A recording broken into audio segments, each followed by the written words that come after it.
लाच? अरे लाच घेतो सकाळ सकाळी, अजून दिवस उजाडला आणि लाच घेणं सुरू तुझं घरात? झालं वडील, याला डील म्हणतात। या मॅडमना एसीच्या रिमोटचे सेल हवे होते, आपल्याकडचे मी विकले 2500ला। 2500ला सेल विकलेस? अरे डोकं ठिकाणावर आहे का तुझं? याला डोकं चालवणं म्हणतात। हे सेल यात बसत नाहीयेत, मला इन्सर्ट करून दे। हो मॅडम, तुमचं काय चालू आहे? हा, प्रत्येक गोष्टीत तुम्ही ऑर्डर सोडताय। तुम्हाला सेल हवे होते ते दिले, आता तुमचं तुम्ही बघा। तुमचं तुम्ही बघा काय? अरे स्त्री दाक्षिण्य नावाचा प्रकार आहे की नाही या घरामध्ये? तुला जमणार नसेल तर मी करतो। आणि द्या माझ्याकडे।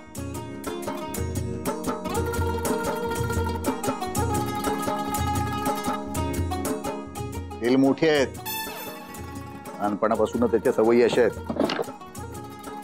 ते वेळेला मोठ्या वस्तू मुद्दाम करतो, मुद्दाम। माहितीये बाप चिडतो, काय किंमत बापाची?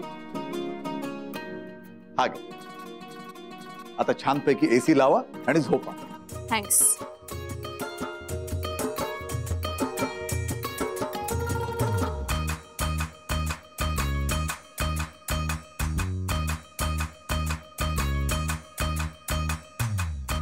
काय वडील, मॅडम तुम्हाला थँक्यू म्हणाल्या?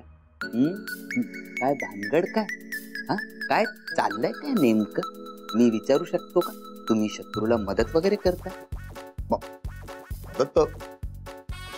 मदत करायलाच हवी। तर कुणीतरी म्हटलेलं आहे, अतिथी देवो भव, बरोबर नाही? आपल्याकडे आलेल्या अतिथीचं आपण आदरातिथ्य केलं पाहिजे, त्याला मदत केली पाहिजे, हे आपलं प्रथम कर्तव्य आहे। आणि एक लक्षात ठेव, जो माणूस आपलं कर्म आणि कर्तव्य चांगल्या रीतीने पार पाडतो त्याला पुण्याची प्राप्ती होते।